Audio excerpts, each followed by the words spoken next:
Welcome to CultivatED Marketer, where we talk marketing professional development so your garden of opportunity grows. This is Brent Bowen, and tonight my friend and colleague Matt Tidwell will be unable to join us. Had a little bit of a scheduling snafu, and I am I'm selling two houses and buying one, so juggling some serious life events right now. But if you've caught us, there was a guest we had that was pretty monumental to the Kansas City marketing and communication community, and that was Mike Swenson. And we had such a great time with Mike that we've broken our discussion with him into two interviews. And we spoke with him a few weeks back.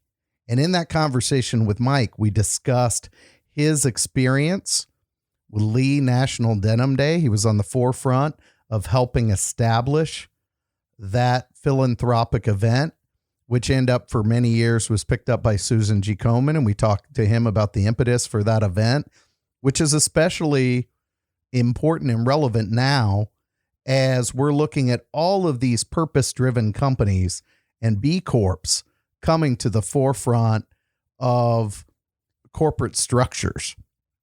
And this idea that corporations should be working on behalf of this community and purpose should be as much, if not more important than profits.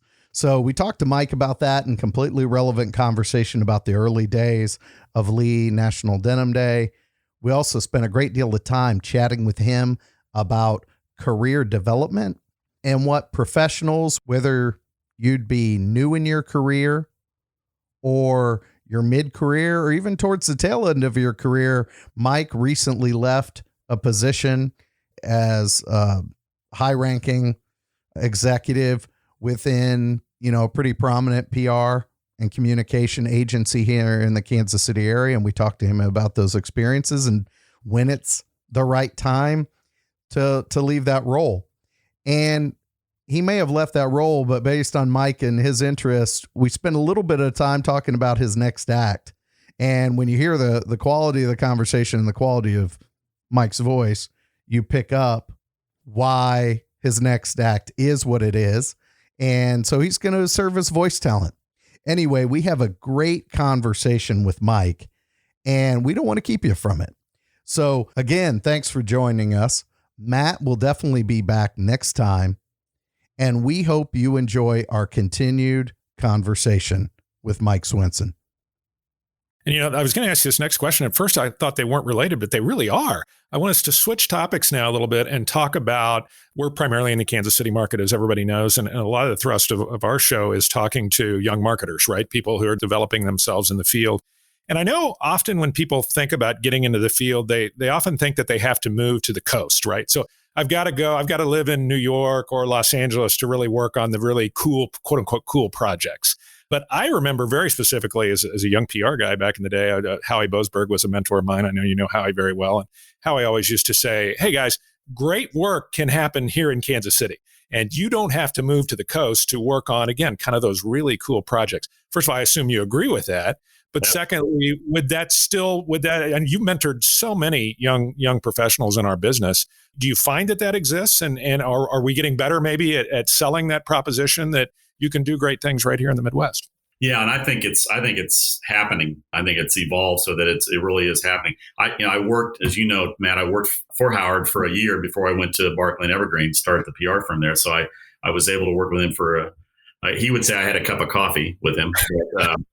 But it was a great experience because in that 1 year, I went from my career as a journalist and press secretary to understand that everything I'd learned I could now use to help promote pest control and shampoo, which were my two big clients at Boasberg, and Breck Shampoo and Combat Pest Control. But I learned that it's like, everything I've learned adapts and migrates, and I can do this. So that was important. And I think today what's happening, we saw it happen as Barclay grew over the years, is that when we would begin to attract people from, candidates, prospective employees from other parts of the country that had never been to Kansas City. They never stepped foot in Kansas City until we flew them in for an interview. And they were all, to 100%, were always blown away at what an incredible city Kansas City is, from every perspective, culturally, business-wise, beauty, everything. I mean, they were blown away. And then when you get their spouses here, they were blown away. You know, if they were married and then they had families, and all of a sudden it's like people coming in from the coast also realize one very important thing is cost of living. So you have all this wonderful, this incredible city, but I can live here a hell of a lot cheaper, if I can say that, than I can in New York. We had a guy who we attracted here, a creative for Barkley, who sold his Long Island home for a sizable sum and brought that sum of money to Kansas City and didn't have to nearly spend it to buy a new house. And, you know, he was flat, you know, he was blown away. So I think it's happened now. And you have we've always such a strong creative marketing PR community in Kansas City. And there's so many reasons why we have that. We could talk, that would be a whole show about why that developed over the years, but it did. And we have agencies who are doing national work all the time now. We have so many headquarters here that people don't give us, people around the country don't understand how many headquarters are here of companies. That adds to it. And all of a sudden we've got a strong community of marketing communications professionals that are working either corporately, agency, or nonprofit. And word is spreading. And now you've got with the downtown, I think the linchpin was also what happened downtown in the last 15 years. And we moved downtown in the 90s from the suburbs. And we've moved twice. We've been in 2 different buildings downtown and watching what's happened down there, because that's where young people, they want that kind of environment. So now we have the kind of environment that is attracting younger generation, or more importantly, maybe keeping younger generations here from leaving, but also able to attract. So I think we got a lot going on. I think it's happening now. Yeah, your remarks there remind me, Mike, of so your creative pursuits around the voice and acting. I do some creative writing until I started my own company, but I've workshopped with a New York Times best-selling author, and he would do a session on finance for authors. And he said, write from somewhere else other than New York. Let the editor struggle financially. You go ahead and write from Kansas City. He lives in Ohio, outside of Cleveland area, but he's a New York Times. He goes, I don't have to live in New York to be a New York Times bestselling author. I just need to create good work. Right. So true. That's a great story. Yeah. So I think, you know, how he was right. He was, as usual, how he was ahead of his time. He did, and his firm was doing it. I mean, he was working nationally, you know, nationally with a company that was based here in Marion Labs, but then nationally with the clients I worked on, which were based in New Jersey. So, well, and you were talking about Howie, and I want to go a little deeper into this discussion of some of your experiences with Boasberg, and you were talking about translatable skills, and then juxtaposing that idea of translatable skills against maybe kind of the marketing environment, the state of marketing communication today, right? So this show, and in large part, is about helping marketing professionals grow and learn, no matter kind of where they are along their career, but particularly for inexperienced marketers, you know, what things do you see that they need to come to the table with today that may be the same, but also maybe different than 20 years ago? Yeah, no, it's great. This will be a good discussion. But a couple things, at least one thing I don't think has changed. And that is when somebody over the years, I would get the question, whether I'd be speaking to a class like yours, Matt, or in interviews, interviewing people, you know, what are you looking for? What are you looking for in a person to be in your firm? And I said, my first answer was always, I'm looking for people with a sense of urgency, a high sense of urgency. I said, but now let me tell you what I mean by that. It's not just about time. It's not just about speed. It's about understanding that the first answer we arrive at may not be the right one. Mm. And if we don't push ourselves to make sure it's the right, now it may be, but we got to make sure it's the right one. And so there's a sense of urgency to keep pushing, knowing we've got a deadline out there, but we got to keep pushing. It's also about the details. It's about doing what we say we're going to do. And I want people to be urgent about that. I want people to understand that nothing should come to me to edit a plan or whatever that should be ready to go to the client. I shouldn't have to make a lot of edits. Mhm. You should have done homework. You should have. And then it is about speed. It is about, we got to be fast in this business sometimes. The old adage of speed, quality, price went out the window. I mean, I never experienced that because we had to do all three always.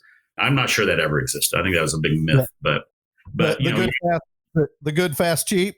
You get to you got to deliver all, or we'll find somebody who will. I never knew anybody who wouldn't say. So I think, I always, we were looking for people who were beyond just, got to be a good communicator, you got to be able to write and all that stuff. Those are table stakes. And then I think also my experience at working for Howard for a year, but also then with Barkley and Evergreen with Bill Fromm, our founder, who was a classic entrepreneur. And he instilled in all of us that entrepreneur spirit, which is, we're not going to get everything right. And that's okay. But we're going to try a lot of stuff. And so we want people who understand that they've got the freedom to try. They've got the freedom to fail. And then when we fail, we figure out how to fix it and move on and do the right thing. But it's looking for those kind of people that aren't going to be afraid to ask the questions, push themselves, push each other. And I think that's the biggest thing sometimes in young people, is helping them understand that you got to be willing to be in an environment where it's going to be uncomfortable. We can't create great work if it's not uncomfortable to do it, to get there. Lee National Denim Day didn't come about because we all sat around and agreed around the table, oh, let's do this. No, it's because we pushed each other. We came up with an idea that worked for 20 years and raised $100 million and helped a brand, helped give Lee a brand layer that they didn't have before. So I think that's what we're looking for. The thing that's changed is just how we can do things now. I mean, technology has changed how we do things.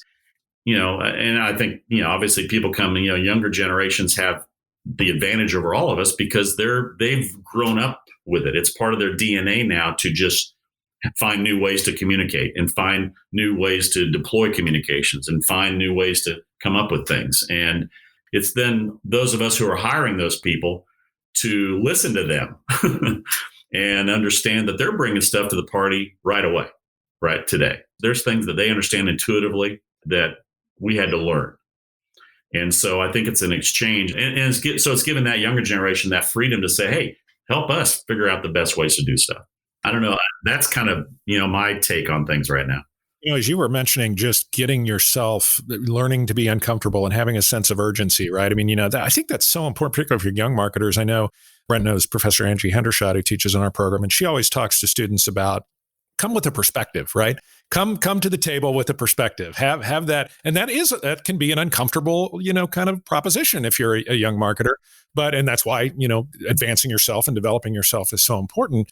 But it just kind of got me thinking that as you were talking about just that sense of urgency piece and that being uncomfortable and learning to live with that. But it really, in many cases also about bringing something to the table. Well, my personal experience with uncomfortable came when I became assistant press secretary to Governor Carlin. And I left. What I always wanted to do was be a broadcast journalist. I thought, I wanted to be the next, Walter Cronkite. Well, I had an opportunity and I switched sides, as they said back then. I went from reporting on the governor to being his spokesperson.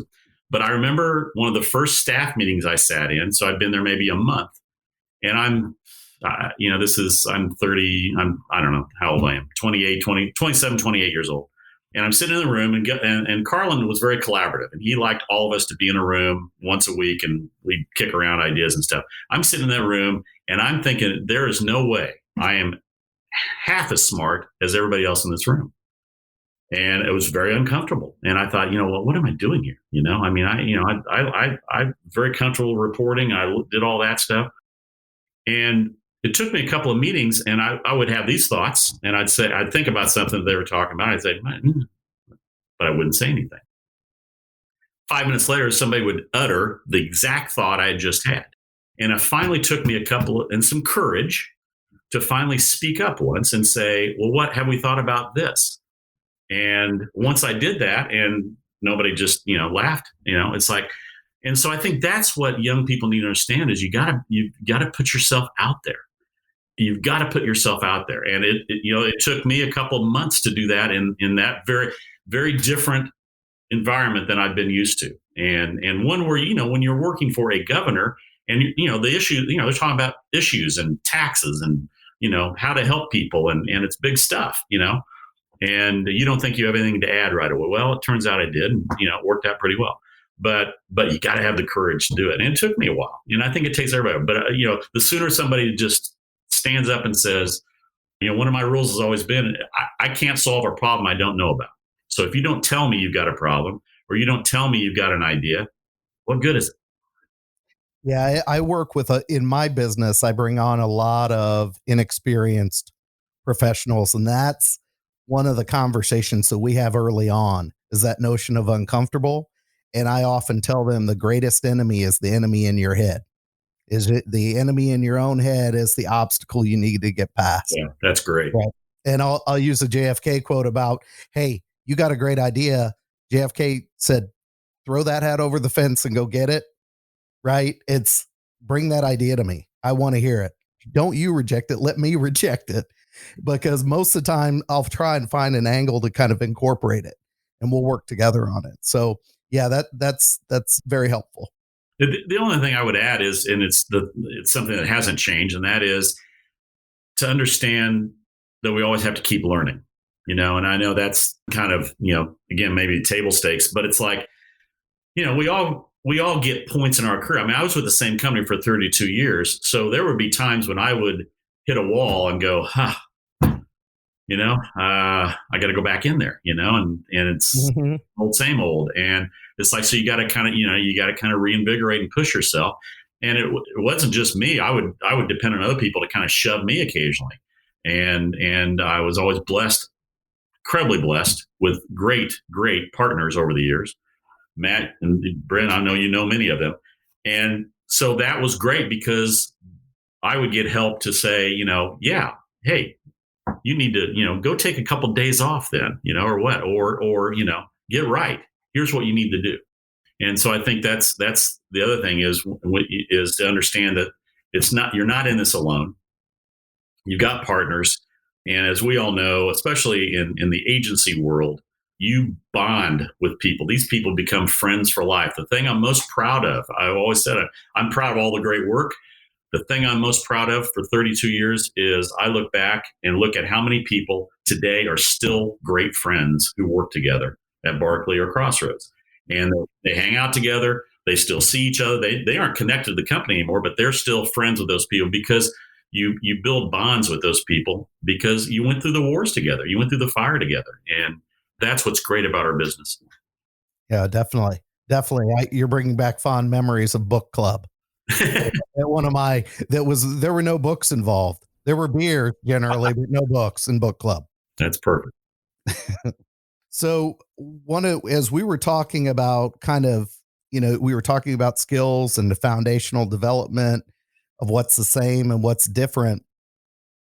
One of the things that, as we're going to be exploring through conversations with different individuals we have on, and as a leader of an organization, a lot of the skills that you mentioned may not necessarily translate themselves into advancement.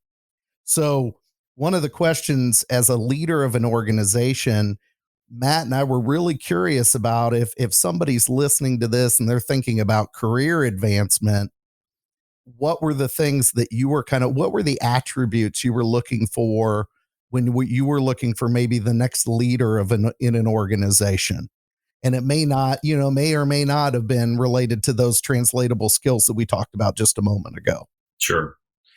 Well, I knew when we launched Crossroads, part of, there are many reasons we rebranded from Barkley PR to Crossroads, many business reasons. One of them, though, was I knew that last July 1st was coming, that I was ready. I was already looking down the road and saying, I'm not going to do this till I'm 90, and it's also time, because there was a good leadership team there, strong leadership team. So as a leader, you need to begin to understand when do you start changing what you're doing so that you can not lose the next potential leader of the company, And so so Crossroads that was one of the reasons I did that, was to begin to say to the leadership team, okay, I'm going to start stepping away now. And some of you are going to start picking up running this place because I've done it long enough. I'm not doing it as well as I used to. There's things I don't do as well as I used to. And there's things that you do better. So I guess that's number one, is identifying in people who can do things better than you're doing them. And who can actually run the company better, who can do the numbers better, who can pay more attention to be more detailed about client service, who can be more, and at the same time be able to be inspirational and be a leader and all that. So, but it's also, so as a leader, it's recognizing that the day is coming and you need to start identifying that person and then getting out of their way. Bill Fromm told me at one of my 5 years in or so, he told me, one of my, and believe me, Bill's reviews with you would be like 3 minutes, so, but he always got a great point across. Well, one of his first things he told me, one of the first reviews I remember really well, was he just said to me, he said, you've learned something much faster than I learned. And that is to delegate, to hire. When you hire somebody, you give them a job and you get out of their way and do it, And so I took that to heart, and I told people, I said, look, I'm not going to do that anymore. Over the years, I'm done. And you guys, you're going to take that over, and you just need to tell me, you bring me in when you need to. So I think that's part of leadership is making sure you don't overmanage and micromanage, because that's how you lose people. That's how you lose your potential leaders. Because if they don't see a path to continue to grow, then they're not going to stick around. So we, with Crossroads, we had a great leadership team that is not still intact completely. Some of them are. The new president, Lindsay DeWitt, is one of those, and she's now president and running the place. And Jen Colley is still there, and there's a couple others still there. But the point is that we held a good team together because I got out of the way and said, you guys need to start running this place. And that's what they did. So I don't know if that answers the question or not, but that's the most important thing. And they got to see the path. And I'm sure over the years, there are people that left Swenson's not going for a long time. And so I'm sure I lost some people that might have someday been able to run the place. I know I did, but I wasn't ready to leave at 50, but 64 I was. Yeah, empowered. It sounds like this idea of empowerment within the set of responsibilities you give them, and throw them into that deep end of the pool. And you're like, look, call me if you need a life preserver, but otherwise enjoy the pool. The other thing you can do is not just about running an operation; it's about what that operation can do. So obviously, the cause effort created lots of opportunities over the years for people to lead that effort. We became, we did a lot. We do a ton of crisis management. And so that practice created opportunities. We went to practice groups a few years ago, and that was another way to create responsibility. So, today Crossroads has a health and finance practice group and has a leisure and food and consumer group. So again, you can within the organization say, okay, let's create a practice group around a service like cause or crisis. Let's create a practice group around a specific industry. Give somebody that leadership to lead that. That's another way in which you can, continue to keep people. Okay, now I'm running something. I am running something. The leader's not leaving yet, but now they've got their own little portfolio and they're leading. It gives them a chance to learn how to manage people, because not everybody's. We don't have an owner's manual on how to manage people. None of us. We all had to figure it out. So there's lots of different ways to create opportunities for people. Mike, you've been generous with your time, and I know we definitely want to ask you about your creative interests, but you just sparked something for me that, since we talk professional development here, and you worked with so many particularly young marketers in your agencies and things like that. What kinds of things did you like to see young folks do from a professional development perspective? I know that was something that you really, got behind and promoted, but just there's all sorts of PD out there. And also, did you see a difference between those that made a commitment to it and those that didn't? Yes. To answer that question, absolutely. Those people that did. And there are so many ways, and some of it is self-motivated. It's just they're learning on their own. And obviously, as technology changed and it became much easier to access content, you can do it a lot easier today than we could. We had to go to the library sometimes, look stuff up. We always were involved with organizations like PRSA and IABC, supported those organizations and encouraged people to go. We would pay half of people's, they want to go to a luncheon and go to a speak, and we didn't pay at all because it was like, you got to put some skin in the game and we'll put some skin in the game. And we felt that was fair, because if you pay for it all, then, what are they getting out of it? So not everybody took advantage of that, but a lot of people did over the years, and we would do that. And then I think, iPrex became important for us because then we had access to fellow PR firms all around the globe on every continent. We could access help from them. We could get, we could get people together, and we would send people to conferences. And, there's a global leadership conference done every year where we send people to those. So we would take advantage of that, and then they'd come back and do presentations. So we tried to help we invested some, but at the same time, we also encourage people to, do on your own. And anytime you go do something, bring it back. Bring it back into the group, and you do it at one of our Wednesday stand-up meetings, do a little presentation on that, or at our monthly. Then we had weekly meetings. We have a weekly meeting. We have a monthly meeting, and that's continued. And so then we would share stuff, and we do our own professional development internally as well. Glad you mentioned iPrex, because so many times, those agency alliances are so valuable, right? It's one of the reasons, I tell, if you should go to work for an agency or a corporation, but, I often forget that many times agencies, even if they're local, are part of a larger network where you can get a lot of that cool PD. So, yeah. Well, as the leader of a PR firm, what iPrex did for me was I had 90 other firms globally to gauge what we were doing, how we were doing against. And these are the best independent agencies in every market, so they were great. And we would all get together as principals and share. And we had no fear of, we didn't care about competition. Sometimes we would compete against each other for business. We didn't care. We get in those rooms a couple times a year and let our hair down and say, we were all having the same issues. How do you deal with it? How are you doing this? How's that going on? And it was always so great to be able to sit down and talk to peers. That was my professional development. And you touched on that earlier, Mike, just about sometimes it's better to get in a room with someone you believe is better than you and get roughed up a little bit. Yep. Right. Because that's how you get better. It's a sports metaphor out to, to the nine, that I've taught to kids. Experience, Brent? Well, oh yeah. I got a lot better getting whooped. Mark, I think marketing communications is pretty much a full contact sport. So, just, and it's good in a good way. Agreed.